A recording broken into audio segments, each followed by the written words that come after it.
Road પરના મકાનો લઈ પ્લોટો લઈ અને કોમર્શિયલ બાંધકામોનો ખૂબ મોટો રાફડો ફાટ્યો છે. જે માણસ કોઈ મકાન બાંધે છે, ઇન્ડસ્ટ્રીની અંદરની જે મકાન બાંધે એ તમામ લોકો આપણા અધિકારીઓ અને એના દલાલો સાથે વહીવટ કરીને ભ્રષ્ટાચારથી બેફામ બાંધકામો ચાલી રહ્યા છે. સુરત મહાનગરપાલિકાની સંકલન બેઠકમાં ધારાસભ્યનો આક્રોશ.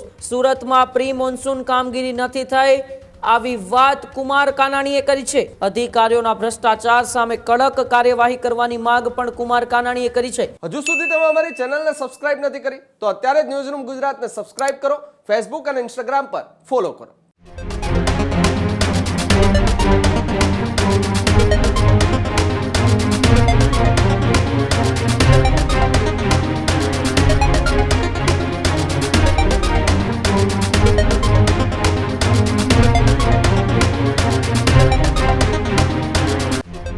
આગળ વાત કરીએ તો સમાચાર સુરતથી સામે આવી રહ્યા છે, જ્યાં સુરતની અંદર મહાનગરપાલિકાની સંકલન સમિતિની બેઠકમાં ધારાસભ્યોનો આક્રોશ જોવા મળ્યો છે.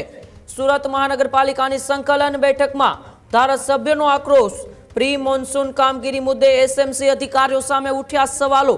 સુરતમાં પ્રી મોન્સૂન કામગીરી નથી થઈ, આવી વાત કુમાર કાનાણીએ કરી છે. સંકલન બેઠકમાં ધારાસભ્યોની ઉગ્ર રજૂઆતથી માહોલ ગરમાયો. એસએમસી અધિકારીઓ પર ભ્રષ્ટાચારના ગંભીર આક્ષેપ લગાવવામાં આવ્યા. સંદીપ દેસાઈએ પ્રી મોન્સૂન કામગીરીનો મુદ્દો ઉઠાવ્યો. વરાછા પૂણા વિસ્તારમાં બાંધકામ મુદ્દે પણ ઉગ્ર ચર્ચાઓ સંકલન સમિતિની બેઠકમાં થઈ. ગેરકાયદે બાંધકામ મામલે ઝોનલ અધિકારીઓ પર પણ આક્ષેપ કરવામાં આવ્યા કે કેવી રીતે ગેરકાયદેસર બાંધકામો થઈ રહ્યા છે. પ્રી મોન્સૂન કામગીરી ઝડપથી પૂર્ણ કરવા પણ કુમાર કાનાણી દ્વારા એ રજૂઆત કરવામાં આવી છે.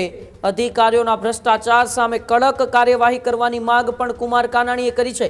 ત્યારે હંમેશા ચર્ચામાં રહેતા, હંમેશા અનેક વખત એ લોકોના સમસ્યાને લઈને પત્રો લખતા કુમાર કાનાણી છે તે પ્રી મોન્સૂન કામગીરીને લઈને અધિકારીઓ ઉપર બરાબરના એ બગડ્યા હતા. સુરત મહાનગરપાલિકાની સંકલન બેઠક હતી અને સંકલન બેઠકની અંદર જ્યારે 10 થી 15 દિવસમાં ગુજરાતની અંદર ચોમાસાનું આગમન થવાનું છે, તે ચોમાસા પહેલા સુરતની અંદર પ્રી મોન્સૂન કામગીરીના નામે ઝીરો હોવાથી કુમાર કાનાણી છે તે અધિકારીઓ સામે સવાલો ઉઠાવ્યા હતા કે ક્યારે આ પ્રી મોન્સૂન કામગીરી થશે.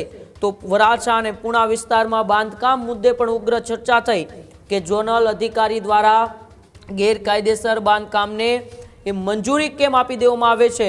ત્યારે પ્રી મોન્સૂન કામગીરી ઝડપથી પૂર્ણ કરવાની પણ માંગ કરતા ધારાસભ્ય કુમાર કાનાણીએ શું કહ્યું, આવો આપણે ધારાસભ્ય કુમાર કાનાણીને સાંભળીએ. પ્રી મોન્સૂનની કામગીરી જે થવી જોઈએ એ પ્રમાણે કામગીરી થઈ શકે કેમ તેની સમીક્ષા કરવી જોઈએ.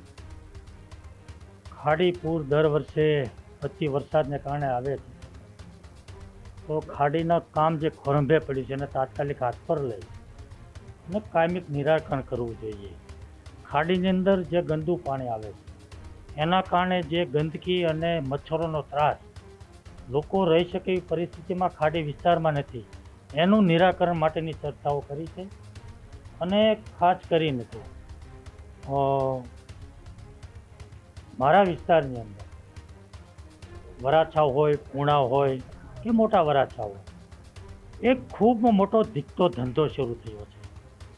રહેણાંક વિસ્તારોની અંદર રોડ પરના મકાનો લઈ પ્લોટો લઈ અને કોમર્શિયલ બાંધકામોનો ખૂબ મોટો રાફડો ફાટ્યો છે. અને આ કોમર્શિયલ જે બાંધકામો થયા છે એના કારણે સોસાયટીમાં રહેતા લોકોને ખૂબ મોટી મુશ્કેલી ઊભી થઈ અને ટ્રાફિકની સમસ્યાઓ અને રોડ બંધ કરવાની સમસ્યાઓ ઊભી થઈ છે.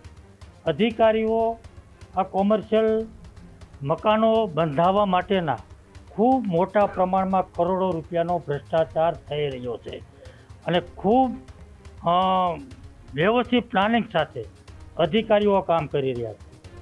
મારી માગણી છે કે આવા અધિકારીઓ સામે પગલાં ભરવા જોઈએ. બેફામ ચાલતા કોમર્શિયલ કામો રેસિડેન્ટની અંદર બંધ થવા જોઈએ. ચણિયા વિસ્તારની અંદર કોટેજ ઇન્ડસ્ટ્રી પાસ થાય છે, મંજૂર થાય છે કોર્ટ એનો પ્લાન, પણ બેફામ જે કામ થાય છે એ કામની અંદર મને કોઈ વાંધો નથી, કામ થવું જોઈએ, ઇન્ડસ્ટ્રી થવી જોઈએ, રોજીરોટી લોકોને મળે, પરંતુ આ તમામ મકાનો ને પૈસા ભ્રષ્ટાચાર વગર કોઈ કામ થતું નથી. જે માણસ કોઈ મકાન બાંધે છે, ઇન્ડસ્ટ્રીની અંદરની જે મકાન બાંધે, એ તમામ લોકો આપણા અધિકારીઓ અને એના દલાલો સાથે વહીવટ કરીને ભ્રષ્ટાચારથી બેફામ બાંધકામો ચાલી રહ્યા છે. મારી માગણી છે, કામ થાય, ઇન્ડસ્ટ્રીલ ઊભી થાય, મને કોઈ વાંધો નથી, પણ ભ્રષ્ટાચાર થયા પછી બાંધકામ થાય તો આપણે એને બાંધકામ કરવા દેવા જોઈએ, થવા દેવું જોઈએ. પણ ભ્રષ્ટાચાર થાય, પૈસા આપે તો જ બાંધકામ થાય, પૈસા ન આપે એનું ડિમોલેશન થાય, આ બંધ થવું જોઈએ. આવી મારી માગણી છે. પ્રિમોન્સૂનની જે કામગીરી છે તે ખરેખર હજુ સુધી થઈ નથી. હવે ચોમાસું આવી ગયું છે. કમિશનરે આખી સમીક્ષા કરી છે, આખી ટીમ સાથે સમીક્ષા કરી છે અને એમણે કીધું છે કે ચોમાસા પહેલાં જે કામગીરી થવી જોઈએ એ કોઈ પણ પ્રકારે, કોઈ પણ આયોજન કરીને, કોઈ પણ રીતે અમે એનું પૂર્ણ કરીશું એવી એમણે ખાતરી આપી. હજુ સુધી તમે અમારી ચેનલને સબસ્ક્રાઇબ નથી કરી તો અત્યારે જ ન્યૂઝરૂમ ગુજરાતને સબસ્ક્રાઇબ કરો, ફેસબુક અને ઇન્સ્ટાગ્રામ પર ફોલો કરો.